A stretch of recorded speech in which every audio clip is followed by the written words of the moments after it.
Good morning students. आजकल आपका 12th class में चैप्टर चल रहा है इलेक्ट्रोमैग्नेटिक इंडक्शन। तो मैं बार बार कह रहा हूँ कि उसकी HCV प्लस NCERT दोनों बुक्स आप कंप्लीट कीजिए। बड़े अच्छे कॉन्सेप्ट्स हो जाएंगे अगर आप इनका एक एक क्वेश्चन कर लेते हो तो, बिकॉज बाकी जो क्वेश्चन है जो आते रहते हैं उन्हीं पे बेस्ड आते हैं। आप किसी बुक से वो इसके बाद प्रैक्टिस करोगे तो बड़ी आसान हो जाएगी, वैसे करोगे तो फिर उतनी डाउट्स आते रहेंगे। एक बार HCV और NCERT दोनों का EMI चैप्टर करने के बाद किसी भी बुक से आप प्रैक्टिस करोगे, रतन गाइड जो आपके पास रहती है उससे या किसी से भी, तो फटाफट क्वेश्चंस होंगे। तो अभी हम एक सवाल ले रहे हैं, एक अच्छा सवाल है, इंपॉर्टेंट क्वेश्चन है, आ भी चुका है ये।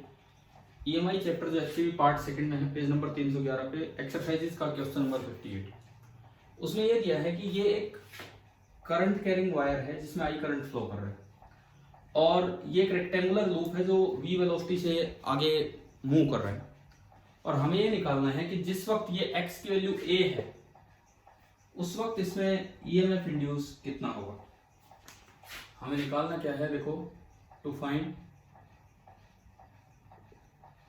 EMF इंड्यूस्ड इन लूप कब, when x is equal to a।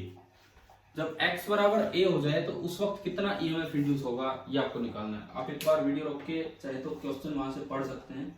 और इसने कहा है दो मेथड से निकालो, एक बार by using Faraday law for flux और एक बार by replacing different segments with equivalent batteries. तो पहला तो होगा पूरे में से फ्लक्स लिख के और फिर d∅dt। तो मेथड फर्स्ट पे हम चलते हैं। देखो अब इसमें स्पेशल वेरिएशन है और ये क्वेश्चन हमें एक और चीज सिखा के जाएगा। क्लोज लूप अगर कहीं रखा हो तो उसमें EMF इंड्यूस 0 होता है अगर फील्ड टाइम के साथ चेंज ना हो रहा हो। देखो हमने अभी तक ये पढ़ा है कि EMF कब इंड्यूस होता है। EMF is induced in a loop if flux is a function of time. Magnetic flux is a function of time. If magnetic flux is constant with respect to time,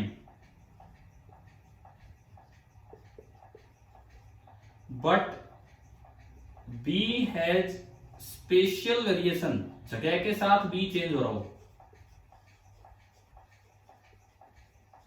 and the loop is moved, और आपने loop को move कर दिया और जगह के साथ B change हो रहा है, तो इसका मतलब फ्लक्स फिर दोबारा से फंक्शन हो जाएगा टाइम का। क्योंकि ये लूप यहाँ है, यहाँ भी कम ज्यादा है, आगे गया बी कम है, तो फ्लक्स चेंज हो गया। इसका मतलब है EMF will be induced.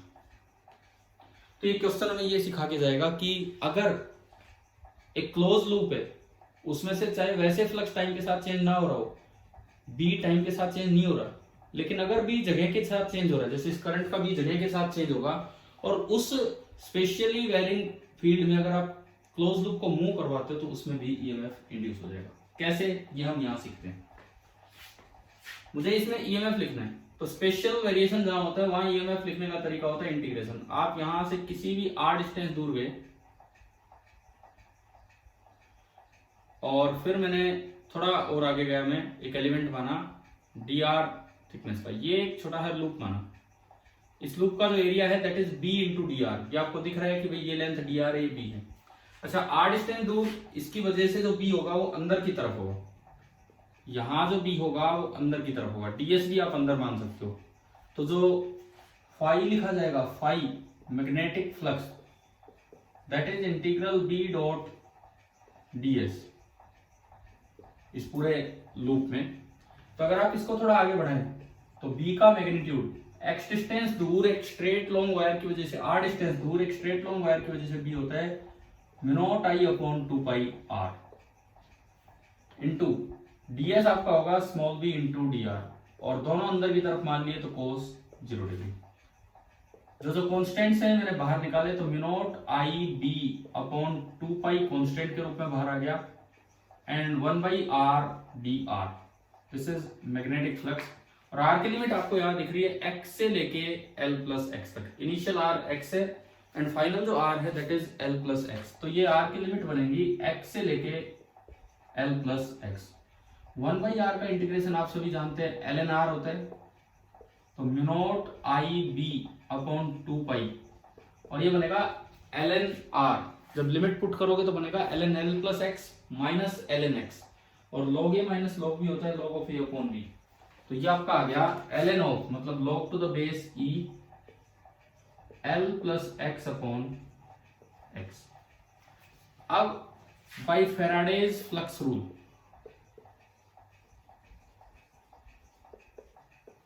By Faraday's flux rule, Faraday के फ्लक्स रूल से जो ईएमएफ इंड्यूस होता है that is modulus of D phi by D T.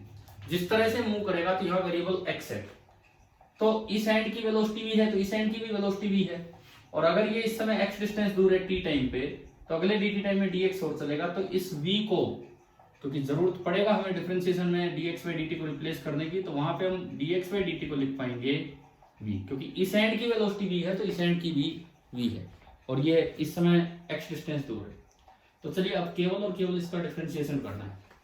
तो mu naught I B upon 2 पाई, ये तो बाहर आ गया। ln x का विद रिस्पेक्ट टू टाइम नहीं, आप पहले विद रिस्पेक्ट टू x कर दो, आप विद रिस्पेक्ट टू x कर लो और लास्ट में लिख देना इनटू dx बाई dt। पहले आप कर लीजिए with respect to x and last में उसे लिख दीजिए इनटू dx बाई dt। तो विद रिस्पेक्ट टू x करेंगे तो ln x का होता है 1 बाई x, इसका रेसिप्रोकल होगा x upon l plus x into chain rule कहता है इसका दोबारा से डिफरेंशिएशन। देखो मैंने किया क्या है, टाइम के रिस्पेक्ट में डिफरेंशिएशन करना था, पहले मैं x के रिस्पेक्ट में कर रहा हूँ और इनटू dx बाई dt अलग कर दिया, फिर इस पूरे को थोड़ी देर के लिए x मान लिया तो डिफरेंशिएशन ln x का 1 बाई x, तो इसका reciprocal into d by dx of ये जो भी है, इसमें ऊपर भी x है नीचे भी x है, तो u बाई v रूल आपको लगाना पड़ेगा। तो v का square v as it is into differentiation of u that is 1, dl by dx 0 dx by dx 1 minus u as it is into differentiation of v। ये आपका बना, ये जो यहाँ पे डिफरेंशिएशन आया ये बना x minus L plus X, so it comes out to be minus L, और एक x से एक x कट गया, और दरअसल हमें इसका मॉडुलस लेना है, इसका पूरे का मॉडुलस। तो ये देखो ईएमएफ इंड्यूस कितना है, mu naught I B upon 2 पाई। अच्छा जी, इसके अलावा माइनस हट जाएगा क्योंकि मोड है, ऊपर बचेगा l upon x into L plus x, x into L plus x, और dx बाई dt जिन्हें आप लिख सकते हो v।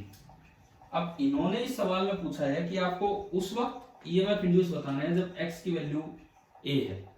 तो जब x की वैल्यू a है, ये i स्मॉल i है, आप स्मॉल i लो कैपिटल i लो, तो EMF induced at x equal to a आपका निकल के आया mu naught I B L V upon 2 pi a into L plus A. तो ये आपका ईएमएफ इंड्यूस यहां से निकल के आ गया mu naught I B L V upon 2 pi a into L plus A. आप अपना आंसर बुक से भी मैच कर सकते हैं। और इस क्वेश्चन ने एक बड़ी इंपॉर्टेंट बात हमें सिखाई, क्या कि किसी क्लोज लूप में ईएमएफ कब कब इंड्यूस होगा, या तो वो रखा हो और बी टाइम के साथ चेंज हो, या फिर बी जगह के साथ चेंज हो रहा हो और वो मूव कर रहा हो। इसका मतलब ये हुआ कि मेरे पास जो कंक्लूजन यहां से मिला, कंक्लूजन ये मिला कि EMF will be induced in a closed loop. Number 1, if it is at rest and B is varying with time, और इस तरह से हो कि फ्लक्स हो, EMF will की जगह में लिख देता हूं can be induced, क्योंकि आप कोई ऐसा अरेंजमेंट कर दे कि फ्लक्स नहीं है। या फिर number 2, if it is moving in a spatially varying B। तो इस दूसरी बात को समझाने के लिए ये वाला पॉइंट हमने लिया, ये क्वेश्चन हमने लिया। अच्छा, एचसीएफ बुक कह रही है कि भाई एक मेथड तो ये है, आपको दूसरा मेथड और यूज करना है bye replacing different segments with equivalent batteries. वो आप खुद करेंगे, मैं आपको तरीका बता रहा हूँ, आप खुद करेंगे, आपका आना चाहिए आंसर। सेकंड मेथड ये कहेगा कि आप इसको 4 पार्ट्स में डिवाइड कर लो, जैसे PQRS। ये QR जो वायर है ये V के पैरेलल चल रही है, QR वायर V के पैरेलल है, तो EMF induced in QR will be equal to 0। SP भी V के पैरेलल है, EMF induced in SP will be 0। एक तो PQ में इंड्यूस होगा और एक RS में। और जिस तरह से मूव कर रहे हैं, फ्लेमिंग रूल कहता है B अंदर, फ्लेमिंग राइट हैंड रूल, पहली उंगली B की तरफ, अंगूठा मोशन की तरफ, तो दूसरी उंगली करंट ऊपर जाएगा तो इलेक्ट्रॉन नीचे आएंगे, तो ये नेगेटिव बनेगा और वो पॉजिटिव। इसका मतलब इस वाले पार्ट में भी इक्विवेलेंट बैटरी ऐसे बनेगी, ये नेगेटिव और ये पॉजिटिव, और इस वाले पार्ट में भी इक्विवेलेंट बैटरी ऐसे बनेगी, ये नेगेटिव और ये पॉजिटिव। आप BLV फॉर्मूला लगाएंगे, B यहाँ A है, A डिस्टेंस दूर, और यहाँ L प्लस A डिस्टेंस दूर, तो यहां जो B होगा, यहां जो B होगा इस जगह, वो B आपका लिखा जाएगा इस जगह B μ0 I upon 2 pi A, और इस जगह भी होगा μ0 I upon 2 pi L plus A। फिर आपको करना क्या होगा, इसमें EMF इंड्यूस लिखो, इसमें लिखो, दोनों की पोलैरिटी अपोजिट है, यूं घुमाना चाह रहे हैं यूं, बड़े में से छोटा घटा दो और आप खुद ये वेरीफाई कीजिए कि क्या आपसे मेथड सेकंड हुआ कि नहीं। बाकी मेथड फर्स्ट ज्यादा बेसिक मेथड है, क्योंकि मेथड सेकंड में तो वो फॉर्मूले यूज करने हैं जो यहीं से निकला।